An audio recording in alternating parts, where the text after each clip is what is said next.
Constitution, which gave certain special provisions and status to genuine Kashmir.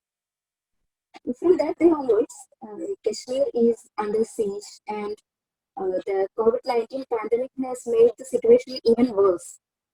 As we experience lockdown in varying degrees, Kashmir has been under a consistent double lockdown, not from only pandemic, but due to political reasons also. Kashmir, it's not just the heaven on earth, but it signifies a type of racism by the mainland India. And Kashmir is the name of a seized community. It's the name of sufferings, and above all, Kashmir is a name of resistance, a number of creative resistances. Now, here today we have a talk titled Kashmir a year after abrogation of Article 370. It will be led by our honorable guest, Mr. Raqib Hameed Naik. Mr. Raqib Hameed Naik is a multimedia journalist based on Kashmir, and he's working as editor at TwoCircles.net, and also as staff reporter at Al Jazeera, First Post, The Wire, etc. And his works are focused on politics, human rights, and its conflicts like that. It's a privilege, brother, Mr. Raqib Hameed Naik, to have us for this program. On behalf of Fraternity Movement Kerala, I warmly welcome Brother Raqib Hameed Naik.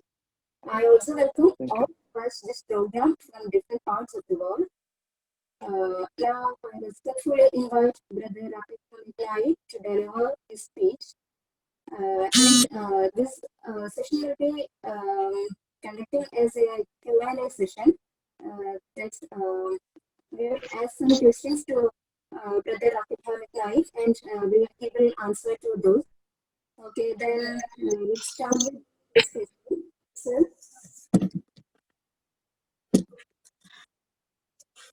Sir, are you ready?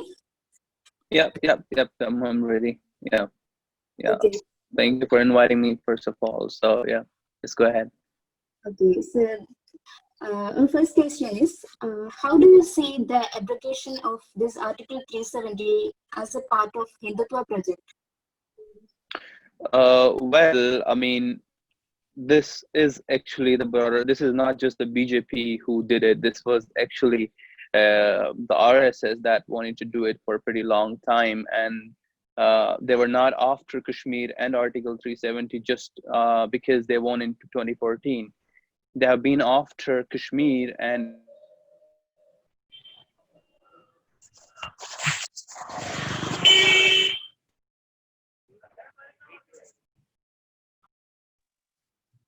Sir, you are not audible. Hello? Raqib sir? Hello? Hello? Raqib sir, can you hear? Yes, okay. Yes, I can. Okay. I can hear you. Okay. So, yeah. So this was actually the part of the larger part of Hindutva ideology since a long time, and in 1939, RSS first time established their base in Jammu and Kashmir, and in 1947 they actually participated in the first mass massacre of Muslims in Jammu region that led to the change of demography, and Muslims from being majority became minority in the Jammu region. But fortunately, Kashmir stayed Muslim majority region. So it was since a long time because their actual agenda is to make India Hindu Rashtra, and their larger plan is to have an Akhand Bharat as well. So having a Muslim majority region right next to India, I mean, that's not affordable. Like, they cannot afford to have that. So just to do that, they were planning to abrogate this article because this granted Kashmir a lot of special powers, and Article 370 and Article 35A that gave the local government rights to define who were the state subjects of this region. So, but last year on August 5th, everything changed. So, uh, after reading down this article and Article 35A as well, now anyone can become a citizen, a domicile of Jammu and Kashmir. So, I mean, since last year, they have been like, bringing a lot of people from outside, giving them domicile rights, making them the state subjects, just to change the demography of the region. So maybe in coming years, we will see here more non-locals than the locals. So the idea is to change the Muslim majority character of the region. So that's why it is very critical, essential to the part of the Hindutva project. Okay. So, is the abrogation of Article 370 addressing the concerns of Kashmiri people? What do you think? If they, I mean, when this word consent comes in, literally, like, anyone who is aware about the history of Kashmir and what locals, like, as a journalist who has covered Kashmir for a long time, and I know what local people, the Kashmiri people want. So, I mean, when this word consent comes in, so it actually makes me laugh, because if Kashmiris were consenting to the reading down of this article, then why was there a need to put the region under the lockdown, and that too for so long? Why to deny them the basic rights and liberties? Why to shut down the internet? Like, shut down the internet first. It was a total communication blackout. Then they started, like, in phased manners. So, but if the consent was there, like if Kashmiris consenting to this reading down of Article 370, then there wouldn't have been any need of these kind of things in the valley. So of course, Kashmiris were not consulted about this decision, and Kashmiris didn't consent for reading down this article. So that's why these measures were taken by the Indian government. Okay, as we know, Kashmir is now under double lockdown. One is due to the pandemic, and another due to political reasons. How the new double lockdown affect the daily life of the Kashmiri people? First, let me correct you. Kashmir was always under the lockdown in one form or the other. Right now, it's like a siege, I would define it, right? Because you going out, moving in your car around doesn't define you as a free person. Freedom is defined when you can just go out and exercise your right. You can just go out and say whatever you want to say, whatever's in your mind. You can criticize the government, right? That is freedom. When all these things lack in a region, then of course it is under the lockdown, because all your rights and liberties are being curbed and curtailed. So Kashmir is under the lockdown for a very long time. I would say since the time I was born, I have never seen it free. Yeah, it has, like, things have gradually, like, gone from good to worse. Like, it has always switched from bad, good, and worse, like, So Kashmir has always been on this scale. But since last year, things have changed drastically. There are a lot of security forces on the roads. I mean, journalists are being harassed, intimidated, charges are being slapped against them. Like, like in my career, for the very first time, I mean, I have to think 100, more than 100 times before I write anything that I think might, I mean, be a cause of concern for the government. So, uh, I mean, Kashmiris are suffering immensely. Every Kashmiri, be it Kashmiri or like people from Jammu, the internet lockdown is taking a huge toll on everything from patients who relied on telemedicine to students. Like right now, it's a lockdown, and Kashmir is still deprived of the internet. Like, the 4G isn't still working yet. The government hasn't restored it, so people are using 2G. So how are students, like, who are supposed to take online classes, supposed to take their lectures on a 2G mobile network? So I mean, look at from every perspective, and you will see Kashmiri suffering.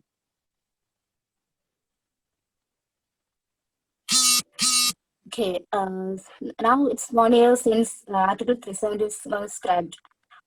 What are the social, political, and financial impacts on the life of Kashmiri people after this abrogation?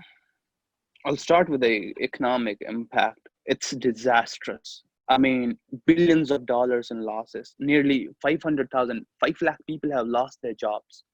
Buses that were supposed to, like, the transporters, those who own buses, these drivers who relied on, like, ferrying passengers and all, they're selling their buses to scrap dealers because it's under lockdown for the past 1 years. They had to pay the banks, like their EMIs and everything. They cannot pay them back. So the other, again, the tourism sector is totally down. Not even a single tourist, I don't think so. Like, except the tourists who came on the guided tour that was designed by the government of India. So, I mean, except those things, no tourist has come to the valley, and Kashmir is mainly dependent on tourism. So that's the other thing. And different, like, other different sectors as well, like, in hospitality, as I said, transport sector, restaurants and all, everything. So there have been, like, a lot of job cuts around all these sectors since last August. And politically, there, I mean, the political activity has come to a total grinding halt since last August 5. There has been no political activity. Most of the leaders were first arrested, put under PSA. I mean, like, locked into jails under PSA. Still, Mehbooba Mufti continues to be, like, under the Public Safety Act. She's under the detention still, and there are a lot of other politicians who continue to stay under detention. Few of them were released, but everyone is reluctant, like, because they know that government of India has drawn a red line. If they cross that red line, they're going to go back into the jails, because government of India is in no mood to allow any political activity in the region. Political activity that talks about the restoration of Article 370, that talks about, like, going back to the status quo. So anyone who talks about that, of course, they're going to, I mean, attract the wrath of the state. Like Mehbooba Mufti, you have to understand why she is being kept under the jail for a long time. Like, last week her PSA was extended by 3 more months. This is just because she continues to be on her stand that Article 370 should, the abrogation of Article 370 should be revoked. So, and I mean, of course, these parties are New Delhi loyalists, and they have been long serving the New Delhi's interest in Kashmir. But we also, like, people also see these parties taking this kind of stand, like, either it's when it comes to restoration of Article 370, or going back to the status quo, having Jammu Kashmir and Ladakh as a unit. So this locals also find it, people here also find it as a move by these regional parties to stay relevant, because they have lost their base in the valley a lot. Because if you see, after August 5th last month, when all these leaders were arrested, the mood on the ground was like, people are pretty happy that these people, these politicians who were till now taking us for a ride, are getting the dose of the very same medicine they were giving to the people for a long time. But slowly and gradually, that I mean, hate for these regional parties is turning into sympathy. So in coming months, it has to be seen, like, how things fare. But politically, for now, nothing is going around. Like, everything is at, like, at the grinding halt. Okay. Um, as we know, the Kashmiri people are the community, they suffer a lot. But they are not just the people who suffer, but the people who resist also. And they are not apologetic, but they dissent always. But the new administrative change, how it affect the dissent of the people. Sorry, I didn't get your question. Can you please repeat it? Okay. Kashmiri people are not apologetic, nor just suffering people, not only suffering people, but they're people of resistance. They're people who dissent to the state's policies. Then now the administration has changed.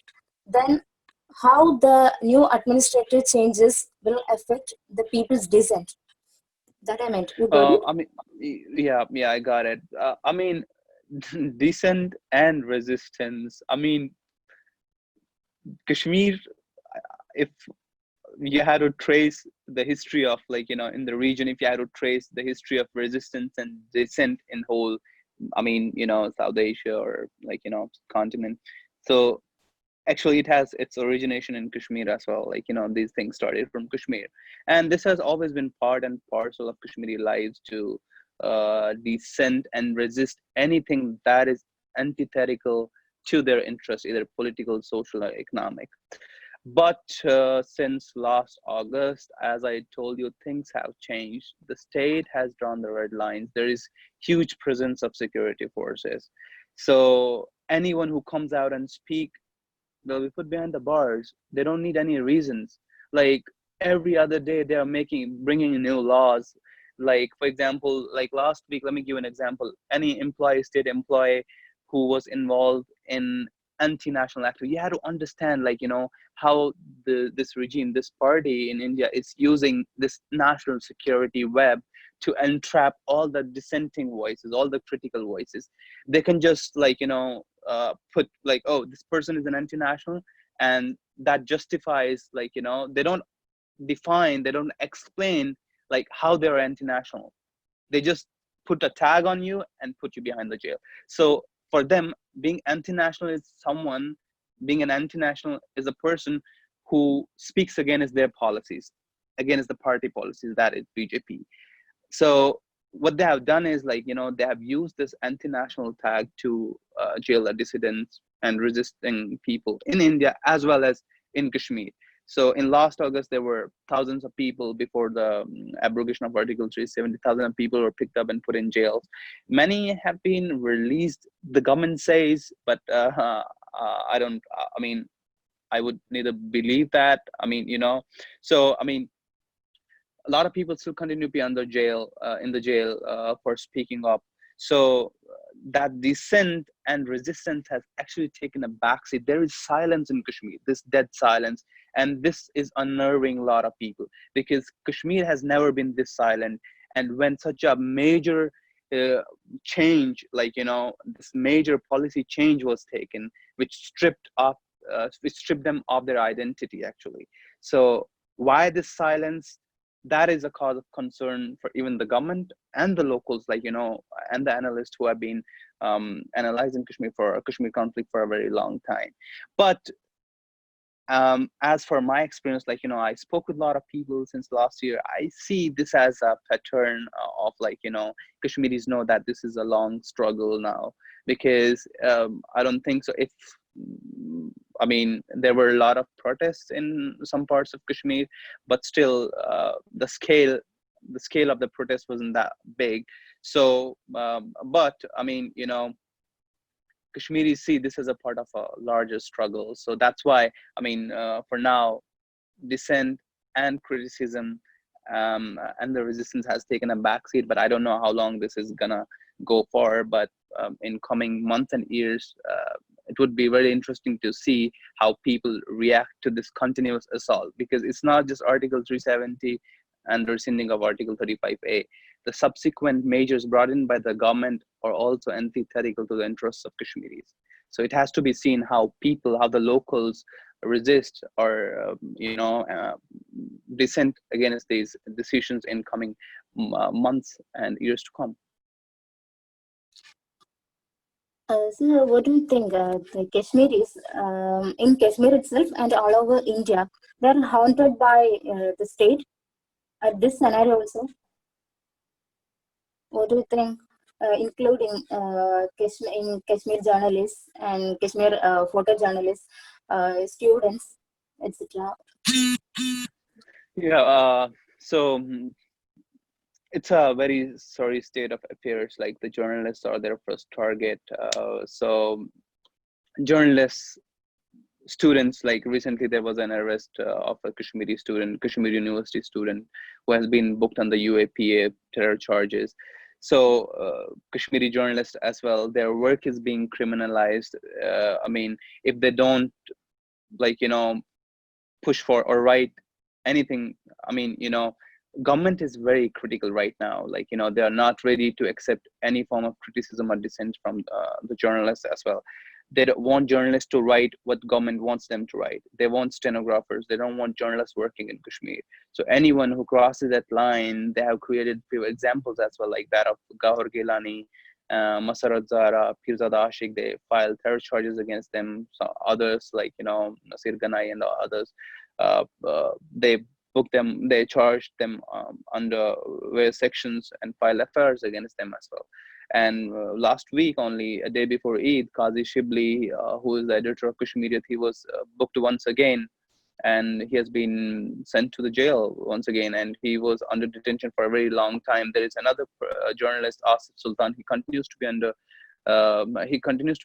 prison for the last 2 to 3 years. So journalists, like, I think it's the toughest job. If you had to, like, rank different regions across the world, I would say Kashmir is right now the toughest place to be a journalist, to do irregular reporting. It's not easy. Anything can get you in jail. Any report of yours that state might deem anti their interest can put you in jail. So it's a very sorry state of affairs when it comes to journalism in the region. For last 1 year, or as you said, always Kashmir has been under lockdown. Okay, but how long can a country can keep a 12 million people under siege? Yeah, that's an interesting question, actually. I mean, when everything started last year on August 5th, everyone was not thinking that this was going to prolong for so long, because, like, that democratic character of India, that quote unquote democracy India called itself, and, like, the world's largest democracy, we still thought that, okay, this is gonna take for like maybe a month, 2 months, 3 months, 4 months, 6 months at max. But it's almost a year now. Of course, there is Corona now, but Corona is just an excuse to prolong this lockdown. But I mean, if if Corona is there, why don't they just, like, restore the 4G internet? So that also says that they were ready to, like, prolong this lockdown for a very long time. And that's what it is right now. This government is ready to keep this region under the lockdown for a long time, because this is the way uh, they know that this is the only way they can punish. This is like kind of a collective punishment for the whole Kashmiri population. So this punishment will be decided by the Indian government.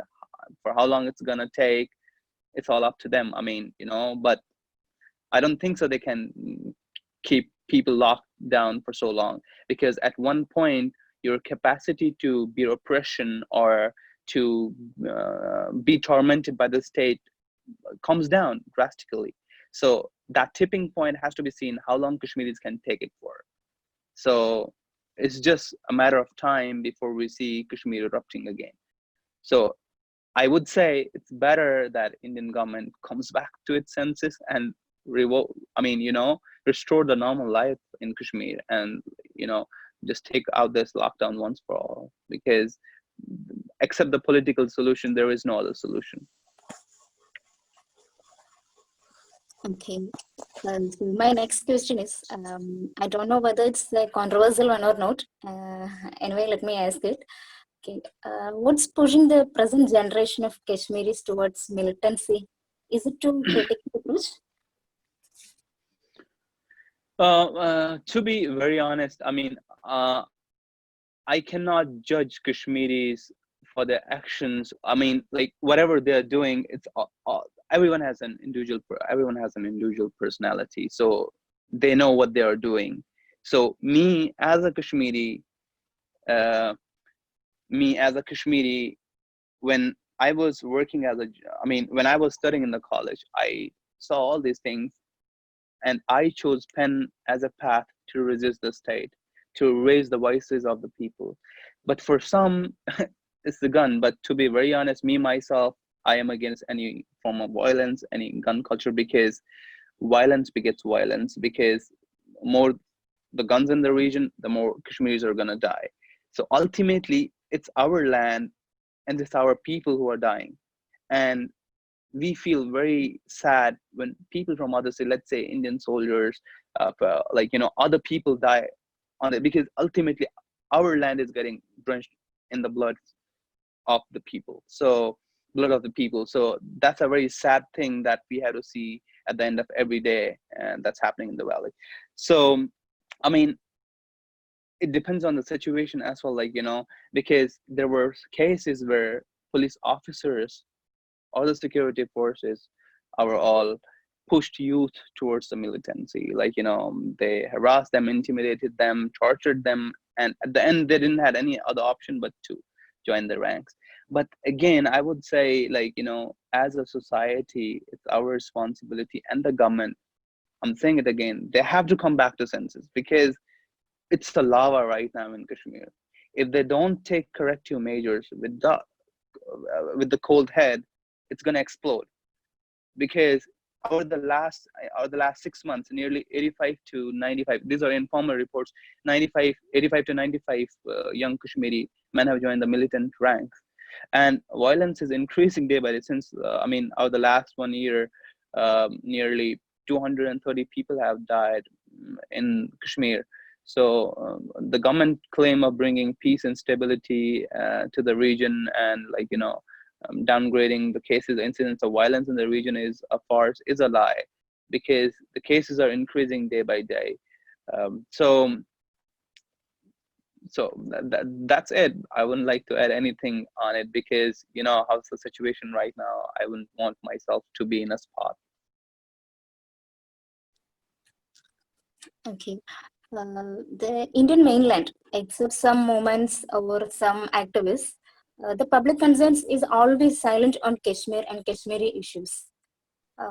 What do you think of such silent public concerns on Kashmir? This is a very unfortunate thing. I mean, what Kashmiris are doing, at least, okay. Okay, let me answer this question. Okay, you don't stand with what Kashmiris want. Okay, that's fine. But at least stand with them when their rights are being violated, when security forces brutalize them, when young innocent kids are being blinded on the street. At least stand with them for that time. It's not like whatever their struggle is, let them fight for themselves. But at least we can compromise and stand with them on few things. We cannot outrightly push them to the corner and say, okay, whatever is going to happen with you, it's just because of your ideology. Your rights are being violated because you're asking something that is very bigger than, we don't endorse it. But what I'm saying is that as an Indian, it's it's from the whole Indian society. So it's not just the the Indian Hindus, Christians, Sikhs. They don't stand with Kashmiris. It's Muslims as well. That's a huge trust deficit between Kashmiris and the Indian Muslim population living in India as well. So that has to be addressed. But at least that silence should end, and people should at least come out and stand with Kashmiris. At least ensure that all their human rights and liberties are being honored by the state, the very state they're paying taxes to. They should make sure that their taxes, which they are paying to the state, are not used to buy bullets and pellets and tear gas shell that are used on Kashmiri people.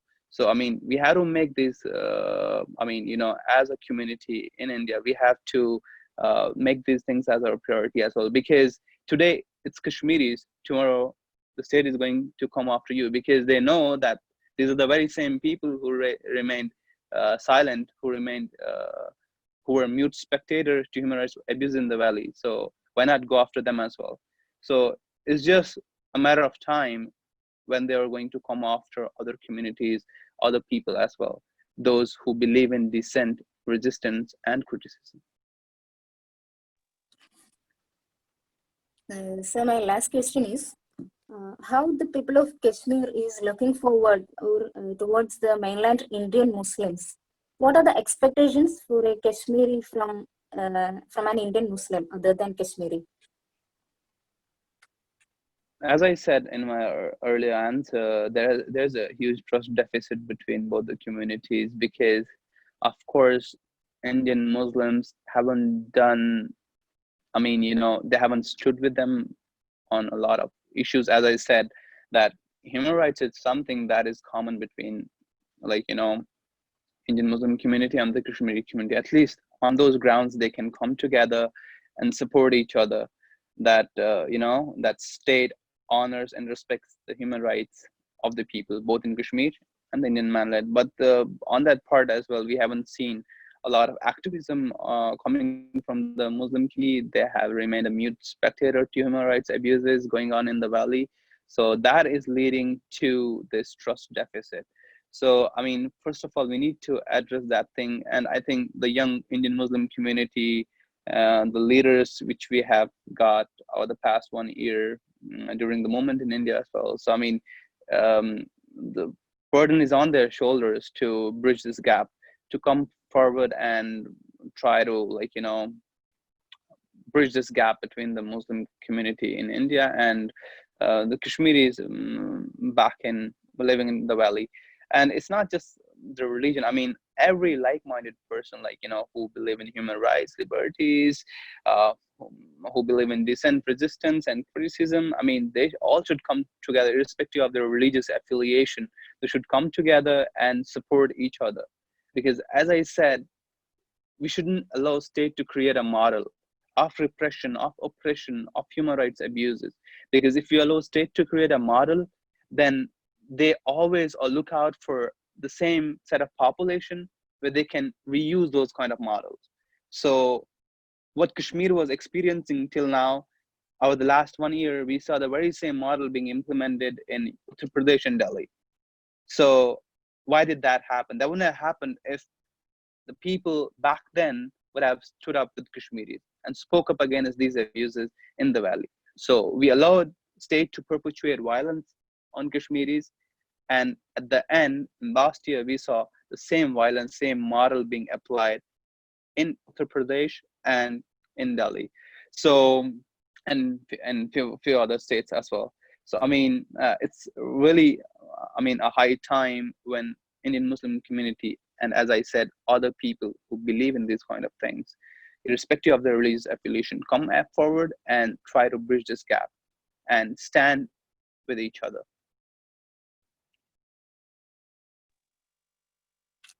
Okay, thank you, sir.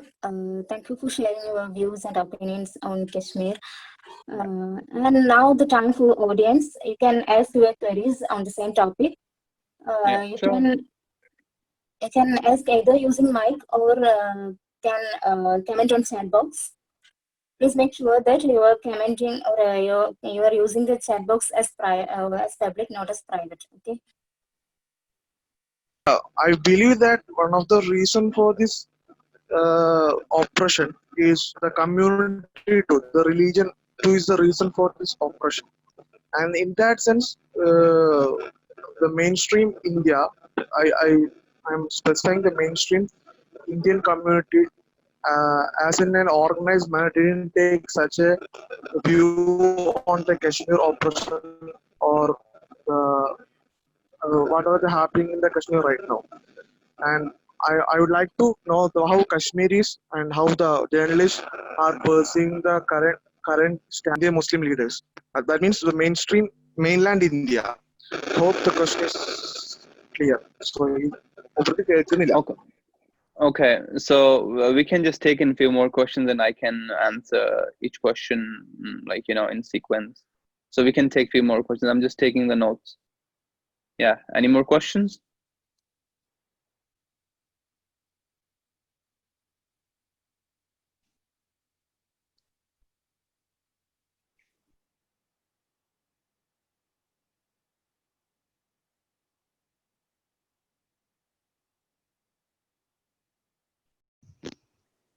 Yeah, okay.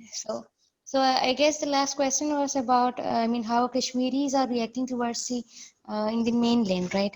So, but then what I personally believe that after the abbreviation of 370, more of the people from the mainland who were in support to Kashmir has now got a little more power towards, I mean, explicitly expressing it.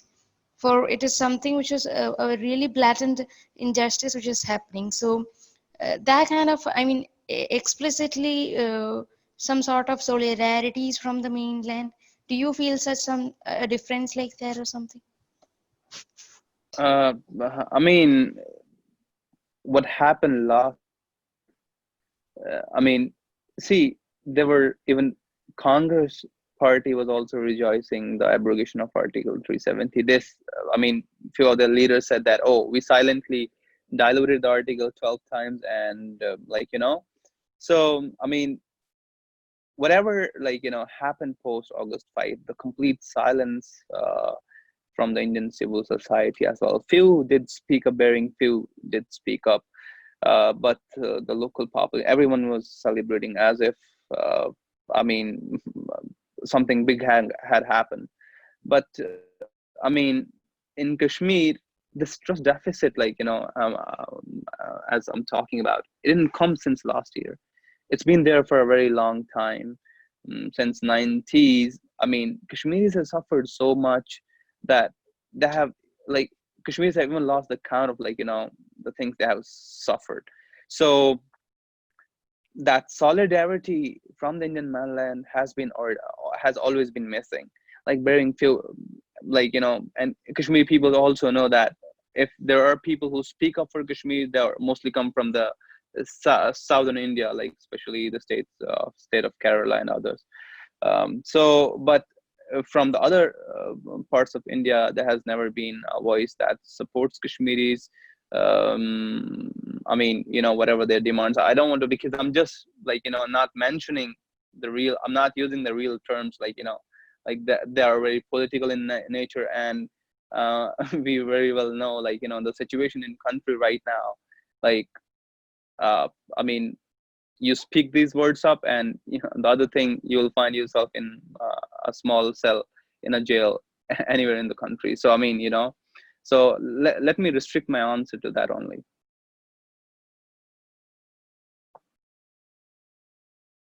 Yeah. Any more questions? Yeah. So the other question is, how Kashmiri people pursue the stand of mainland Muslim leaders. There has been much silence. So Muslim leaders, I mean, Asaduddin Awaisi and others. See, the thing is, giving speeches, one or two good speeches in parliament, doesn't make you make you good enough to say that, oh, I sympathize with these people. But to be very honest, we need to understand the difference between sympathy and empathy.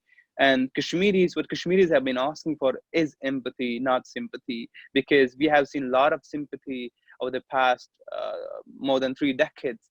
So we are done, like Kashmiri people are done with this sympathy thing. So what they need is, they need empathy. They need Muslims in India, other people, like any Indian, to feel what they are feeling.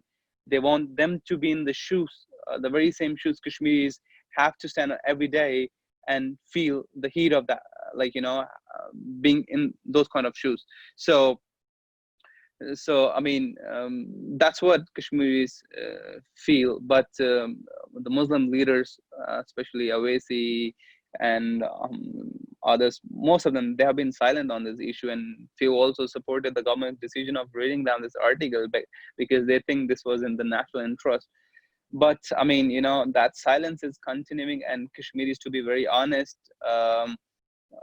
they don't expect anything now after this thing happened. Even they don't expect anything from the Supreme Court, because Supreme Court, this is what locals believe, what Kashmiris believe, has been used as a rubber stamp of oppression in Kashmir over the last more than 3 decades. So they have lost their faith in judiciary as well. But I would say judiciary still would have a greater role to play when it comes to, going back to the status quo, challenging the abrogation of Article 370, but only if there are judges who go in accordance with the laws, right? So that has to be seen. But for now, as we are seeing how Supreme Court is doing right now, or the other courts, I mean, Kashmiris, they don't expect anything from them right now. So I see another question from Lobab Bashir. Constitution being used as a repressive tool in the valley, what is the future of political electoral, non-electoral situation in India, with leaders like Mehbooba Mufti or Farooq Abdullah lean towards New Delhi. These Abdullahs and Muftis, they have been. I remember in 2015 when I was asked to write an article about politics. I especially use this term, blood politics, and I believe all these regional parties over the years, over the decades, have doing politics on the blood of innocent Kashmiris. So this blood politics has to end. And I mean, you know, right now they have different selling point. Before it was, autonomy for Kashmir. When PDP came to power, it was like, we will bring development to the region, we will solve Kashmir dispute and all, but nothing happened. But now, after post August 5th, they have changed actually this whole article abrogation of Article 370 has changed the political landscape of the valley as well. So every party is recalibrating, like, they're finding new issues on which to go in front of people and, ask for votes. Like NC right now, like Omar Abdullah, he gave a couple of interviews that JNK should get a statehood. So, I mean, they would just come out and say, okay, give us the statehood and we're ready to go back to the mainstream. But PDP is still on the line because I don't see a lot of political support for them in the valley.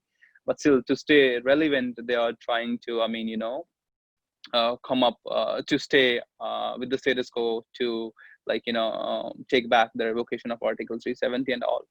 But government of India is in no mood to allow any political activity from these leaders, from these regional parties, for now at least. But it has to be seen. As I see, this is a very fluid situation in Kashmir right now, both politically, it's a very fluid situation. It has to be seen in coming months and years how things are going to fare, because every other day, there are new statements coming in from politicians. Like, let's say if Omar Abdullah gave a different interview and he said different things, and then Farooq Abdullah gave a different interview, then Mehbooba Mufti's daughter, she also gave an interview. So it has to be seen. The situation is very fluid right now, but in coming months we will see whether government of India, because the only thing they can do, the government of India is willing to do, is just give back the statehood of the region. And it has to be seen whether they will make Jammu, Kashmir, Ladakh again a single unit, or just go with the bifurcation and have Jammu and Kashmir as a state and Ladakh as a union territory. So it has to be seen in coming months and years.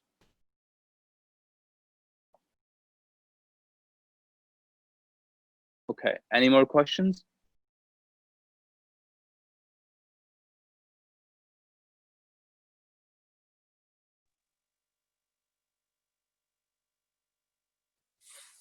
Friends, please listen. Questions?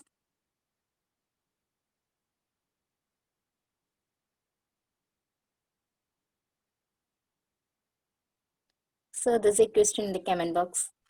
Yeah, so what role do you think journalism can play in Kashmir conflict?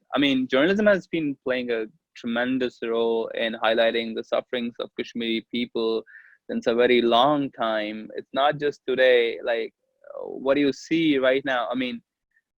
If you look at journalists in the valley, journalism is one of the institutions that has always done its job ethically, objectively, and in a better way to present the ground situation, what's happening on the ground in Kashmir, to the rest of the world. So it has done a great job, and I think it is the best model for journalists across the world to adopt to, how to report objectively and ethically from a conflict zone.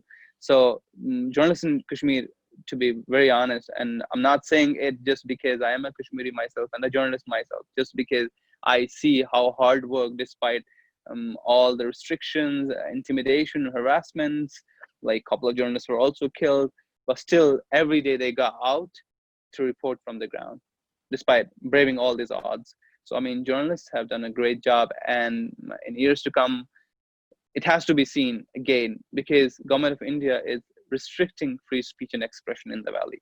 It has to be seen how journalists are going to recalibrate, how they are going to change their strategy according to this changing situation in the valley. But to be honest, journalists, Kashmiri journalists Fraternity has seen the worst, and I think this shall also pass.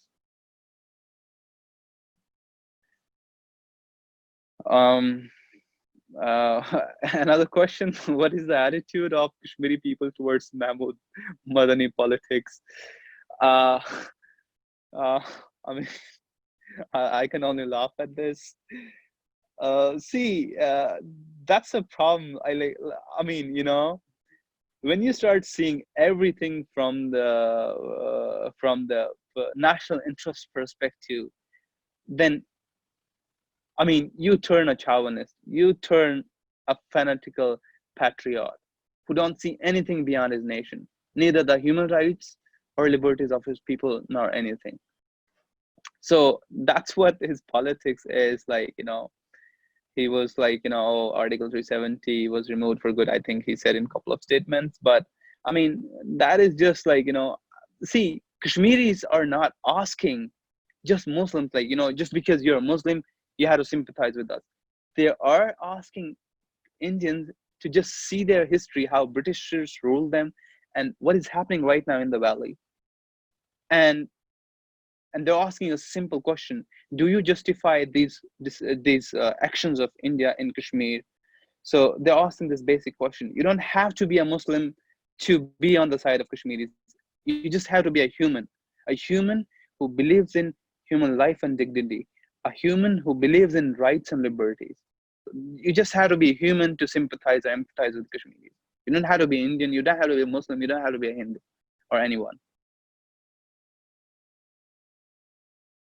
So the another question is recent repressive measures on institutions, Jamaat-e-Islami, and individuals group prior to abrogation of Article 370.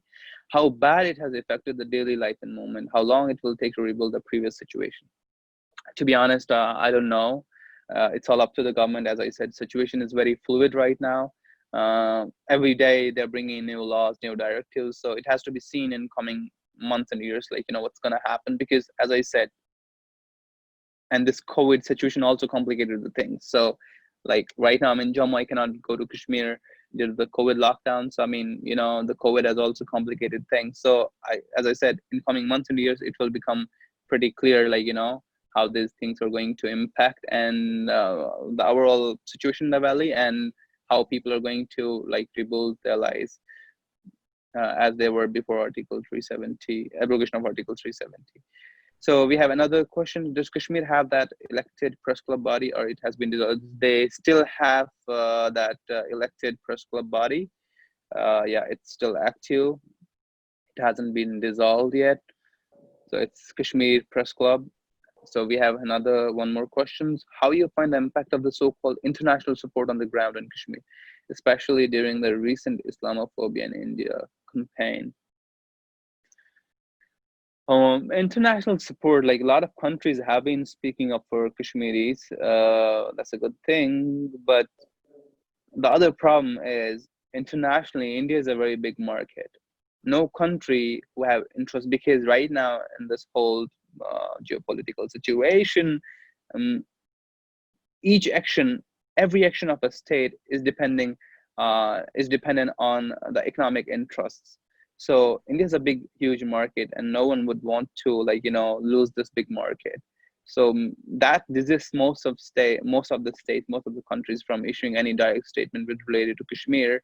But a lot of governments have asked that Kashmir should be settled as per the UN resolution. So I mean, on the ground, of course, like I don't see, I mean, any impact. I don't know how to calculate that impact, but yeah, of course, the international, the raking up of this whole Kashmir issue in the international arena has, at least put a pressure on the government.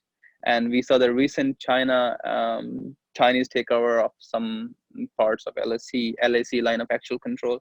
This is also the result of abrogation of Article 370, because the Indian Home Minister issued a veiled threat that we are going to take excitation and all, and Pakistan and China didn't take it lightly. They just came in and took the part of Kashmir that was on the Indian side of LAC.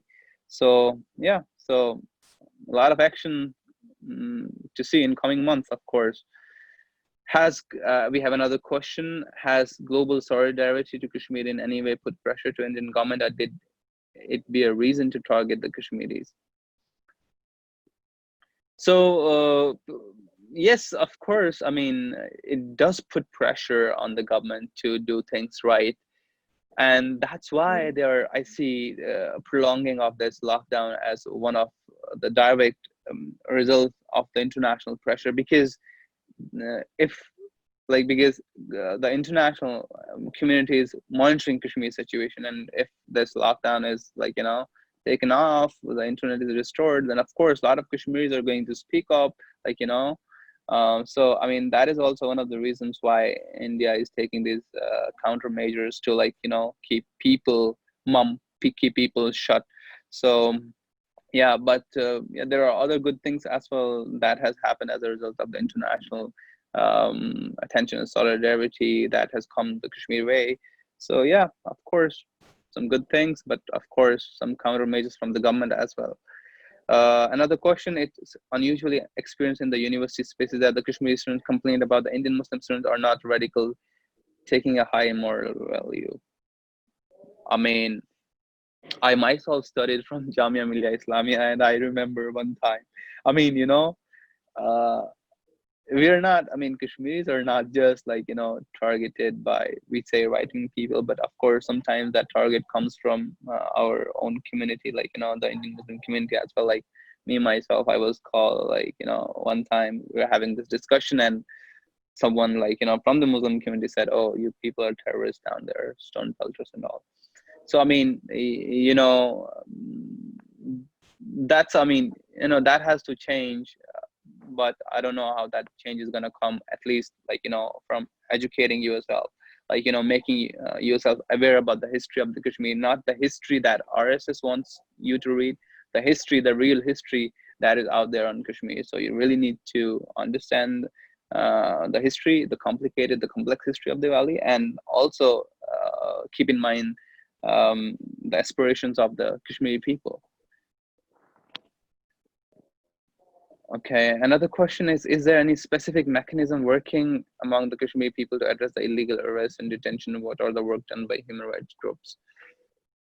So the whole activity, as I said, imagine the president of Bar, the Kashmir, the Kashmir Bar, the High Court Bar Association, Mia Qayyum, he's also under the detention. I mean, he's in Tihar right now, Tihar jail right now. What can you expect? Because these are the people who used to fight pro bono cases, legal cases of the people who are illegally detained. So when the president of that or association is himself illegally detained, so what could you expect from other associations? Of course, it's a total, we have to understand the extent of this lockdown. And you can only feel if you're in Kashmir and if you're a Kashmiri, except all you can hear is words. So that's why I take you back to the word empathy that I used a lot during this discussion, during this talk. We have to empathize. We have to put ourselves in the very same situation as Kashmiris are in.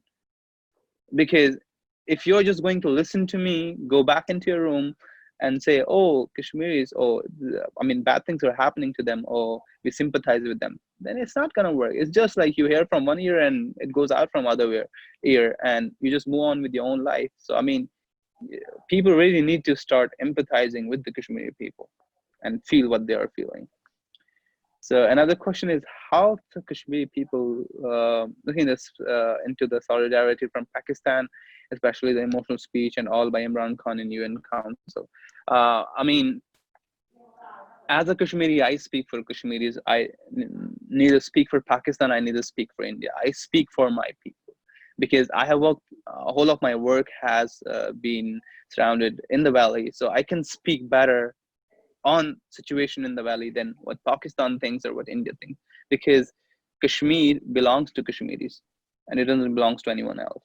So that's what I would like to have this short answer for this question. So I mean, there were the only questions on my list. Any more questions? So there was another question on national education policy, but I think you didn't notice that question. Okay. So we got one more. To what extent do you think Indian public consciousness has derailed the Kashmiri movement? Its aspiration for mental and physical freedom?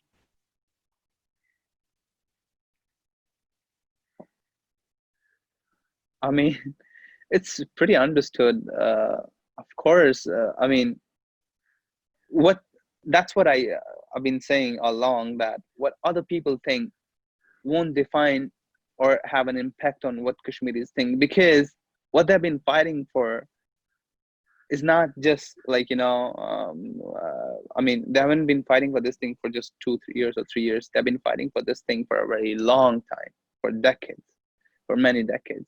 So I mean, the things that, like, coming in from the mainstream, from mainland India, I don't think so. Like, what public thinks there, that really doesn't have any impact on what Kashmiri thinks here. Because if there are more things that are said against the Kashmiri movement or whatever, like, the interests of Kashmiri people, then Kashmiris, as their personalize, as their character is, they become more rigid on their demands.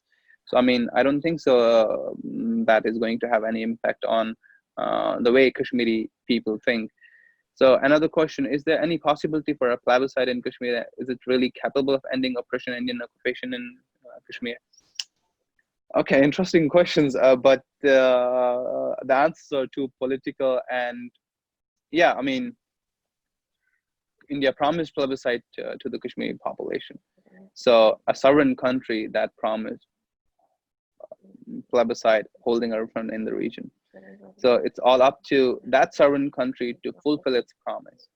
But what we are seeing right now is India is not ready to, like, honor any of its promises. Instead, it is more focused on, like, it's more focused on changing the demography of the region. So imagine, and I see that they will be willing to hold a plebiscite, but only after changing the demography of the region, when they have numbers in their favor.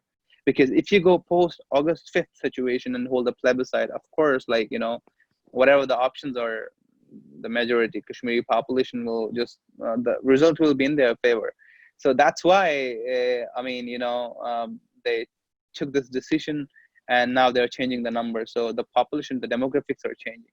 So if they hold, let's say, this plebiscite 10 years from now, of course, it's going to come in their favor, because by that time they will have enough population, enough people from mainland India who will be the domicile or the state subjects of this region. So of course, I mean, the numbers are going to be in their favor. Yeah.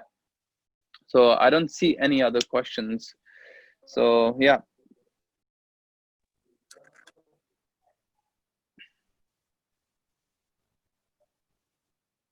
So there was another question in the chat box.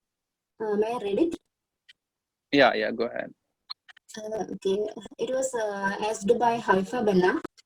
She asks, educated people like you from Kashmir are telling now the world about Kashmir. Does the new educational policy 2020 seems like a threat against it?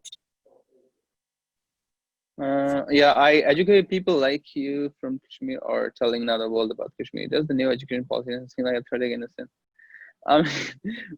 Kashmir has a lot of issues right now. I mean, they're not, to be honest, I mean, this new education policy or whatever the government is, the Indian government is bringing in, I mean, about this new law, they're more worried about, like, what has happened on August 5th last year. They're more worried about that.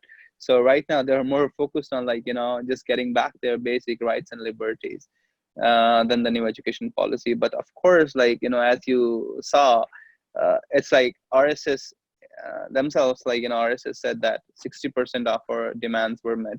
So I mean, imagine education curriculum or a policy which has 60% imprint of RSS ideology. So what is that gonna be? I'm just gonna leave it to you guys. What is it gonna be? Of course, something horrible, something horrible. That is fascist. Another question is: China too shares the border with Kashmir. What is the impact and interests of China? How it affects Kashmiris? Yeah, of course. In Ladakh region, China shares border with Kashmir. So the recent escalation between India and China. I mean, they were at the brink of war. A lot of soldiers died on the both side, I think. So yeah, and some areas like continue to be under the Chinese side. So yeah, of course, China has interest in Kashmir, especially Ladakh.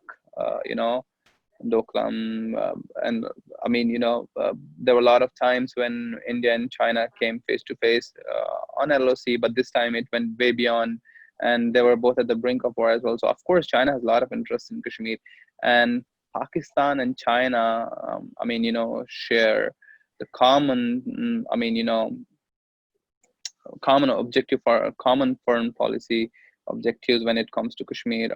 So of course, like China is like a player in the whole game. Till now, till I mean, China is trying to become a party to Kashmir issue, like become a party internationally to the Kashmir dispute. So as I said, that whatever Indian government did last year, it has complicated Kashmir issue more just to like cheer up its Hindutva base, its voter base. They just read down this decision without thinking even once how it is going to impact them for a long time. It is going to give them headaches for many years to come. Even if this party goes out of the power, another new party comes in, be it Congress or they will have to deal with this mess because this is a huge foreign policy mess that this government has created. So I mean, let's see in years to come how it's going to fare. Yeah.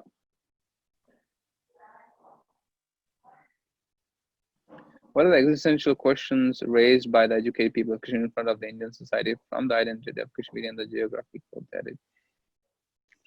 Yeah. So, yeah, of course. I mean,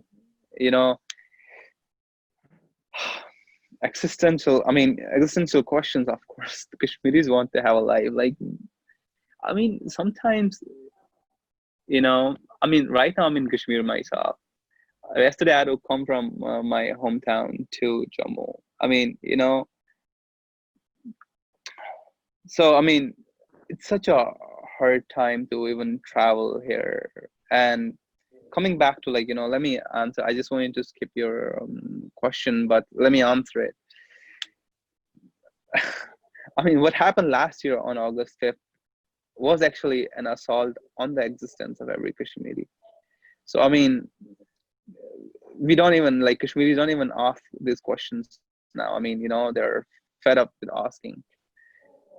It's out there, the history of Kashmir, what has happened, it's already out there. It's just for people to just come read about this history and like, empathize with the Kashmiri people and stand with them. So, I mean, I would just restrict my answer to that.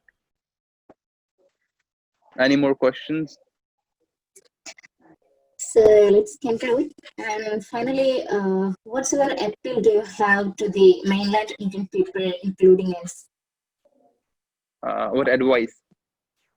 Not advice, just an appeal, as an appeal.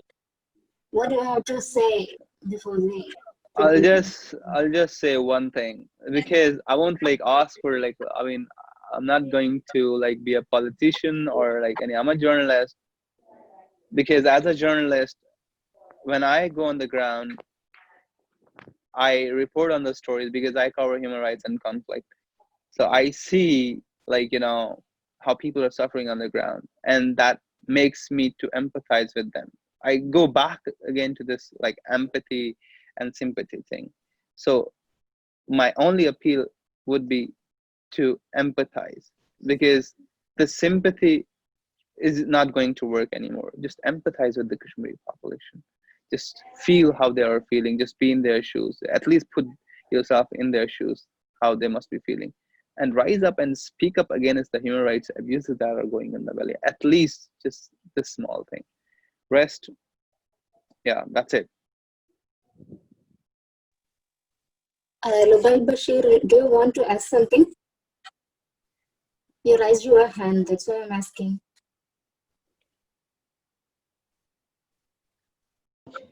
Okay, okay. All right. Okay, then I think, sir, let's conclude this session. Yeah, sure. Thank you for inviting me. Yeah, it was a very engaging and interactive session. Thank you very much.